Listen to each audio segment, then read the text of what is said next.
Hello, everybody, and welcome once again to another edition of Alternative Me, the show where we showcase the most important artists in alternative music. My name is Jack, and today's episode is about one of my favorites. Her name is PJ Harvey. The '90s was a golden era for women in rock. We really saw some empowering females come through and just really put out some amazing music. And the '90s was a chance for that to really shine. Not just as singers, but as guitar players, as musicians, as producers, as engineers, as songwriters. We really got to see these independent-minded artists shine in this era because there were quite a few, and one of my favorites is definitely PJ Harvey, who came out of England. She started off actually as a singer and saxophone player for a band at first. Lasted a couple years. When that project ended, she took a couple of those musicians and went off to form her own band. Her name is Polly Jean Harvey. That's her real name. And then once she formed this new band, they named this project PJ Harvey. And she released her first album in 1992. It was called Dry. And it was immediately a giant hit. It had some great songs on it. Sheela Na Gig was a big one, and also the song Dress. And Rolling Stone magazine gave her 2 accolades. They gave her Best Singer-Songwriter, and they gave her Best New Artist. So right off the bat, right out of the gate, PJ Harvey immediately made a big impact on the alternative music scene. She was a very kind of quiet, introspective character. She didn't really give a lot of interviews, and when she did, she was kind of, she had kind of a sly, interesting sense of humor, and she was brutally honest. She kind of reminded me a little bit of Sinead O'Connor. The way she would sort of, she was took herself very seriously, but with a wink and a nod. There was a little bit of tongue in cheek in the way she's kind of approached everything. And she wasn't really about giving people what they wanted. She was an artist. She is an artist through and through, and just stays true to her vision and her art. And I couldn't possibly have more respect for this woman and everything she's done. Her second album came right on the heels of Dry in 1993. She came out with the album Rid of Me. And this album was produced by the famous Steve Albini of Nirvana In Utero fame, and also Pixies Surfer Rosa fame. Steve Albini is known for his stripped-down style of engineering, and he took PJ Harvey and they made a raw rock album, and it sounds incredible, but he was criticized for possibly maybe burying her vocals a little bit too much in the mix, because her singing is such a big part of what she did. I mean, she also is a songwriter and she's a guitar player and all that, but her singing is sort of kind of what brought her to the table. And he received a little bit of criticism for burying that in the mix from a few people, but to other people, Rid of Me was a perfect record. One of those people was Kurt Cobain, who listed it as one of his top favorite albums of all time. And you can say what you want about it, but again, it doesn't matter who engineered it, doesn't matter who produced it. The songwriting and the talent and the skill all comes through on this record. Some of the big hits off of that one were 50-Foot Queenie, and also the song Man Size, which I highly recommend you check out the video for Man Size, because it's a video it's all one take of her just looking at you. It's a black and white video, and she just stares right into the camera and delivers this song. She's just she's so intense, and there's just really, I guess there's just really no one else like her. And she also I give her credit because she never wanted to make the same album twice. I mean, I love bands like the Ramones who kind of just, you know what you're getting. You get a Ramones album and you know what you're going to get. But PJ Harvey isn't like that.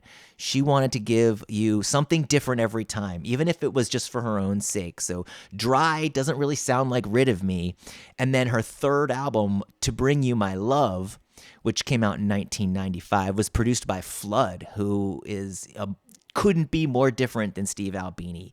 The production was lush, and there was elements of techno and dance music, and yeah, I mean, it's a totally different record that really it's much more a showcase of her singing abilities, and once again, the critics loved it, fans loved it. It was a huge hit.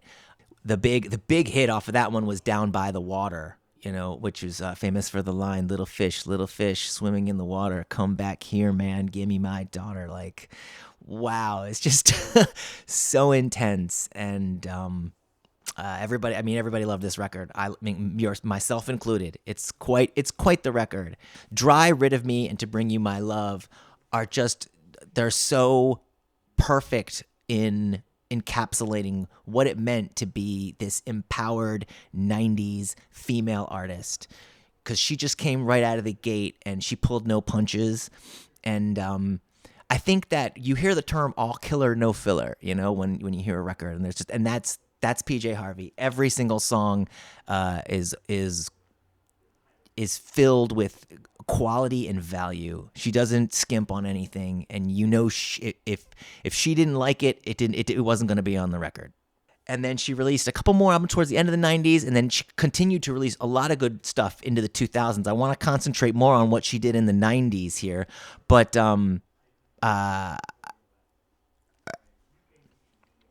her influences are so broad, it's hard to even narrow it down to what exactly it is that you would categorize PJ Harvey, except, an alternative rock god of the 90s and 2000s. But some people have described it as like art rock, in the kind of the way, like maybe she's very influenced by Captain Beefheart, who I'm not super familiar with, but definitely, very experimental. She was willing to go all over. Like I said, she was a saxophone player of all things, but also punk rock. She was very into the Clash, and then she loved alternative music. She was a big fan of the Pixies, which is, I'm sure, one of the reasons that she chose Albini to produce that second record. And also kind of she has definitely a folk music accent to her, because she gets compared to Patti Smith a lot as well. All amazing artists, and she's, you can say these, Captain Beefheart, Clash, Pixies, Patti Smith.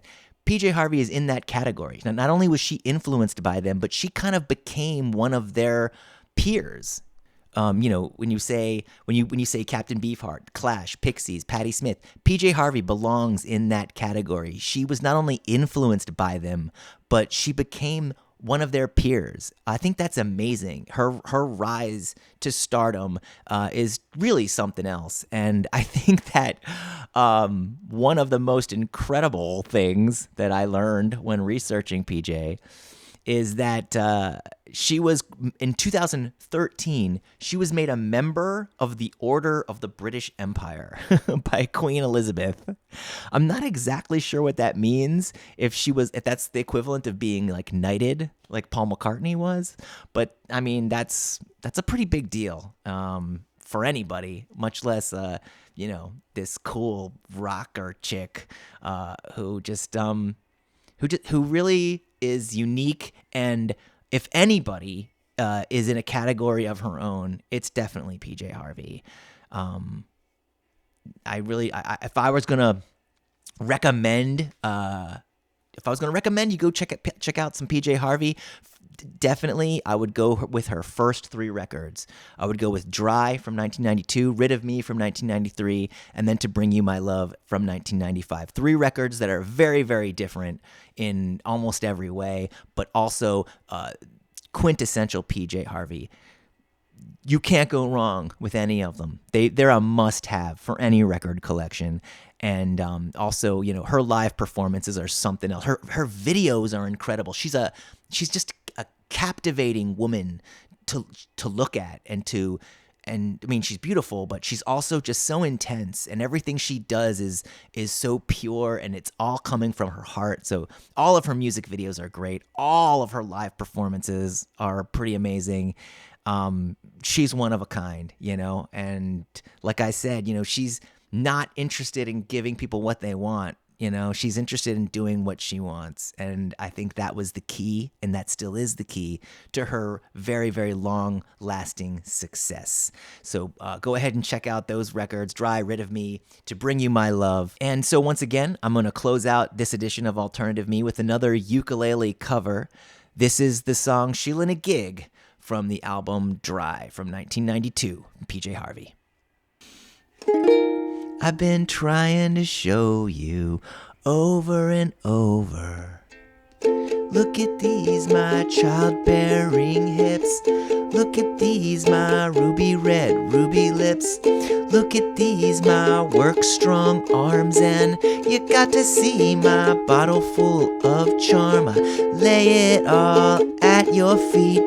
You turn around, you say back to me. He said, Sheela Na Gig, Sheela Na Gig. You exhibitionist, Sheela Na Gig, Sheela Na Gig. You exhibitionist. Gonna wash that man right out of my hair, just like the first time, say didn't care. Gonna wash that man right out of my hair. Heard it before, no more. Gonna wash my man right out of my hair. Turn the corner, another one there. Gonna wash that man right out of my floor. Heard it before. He said, Sheela Na Gig, Sheela Na Gig.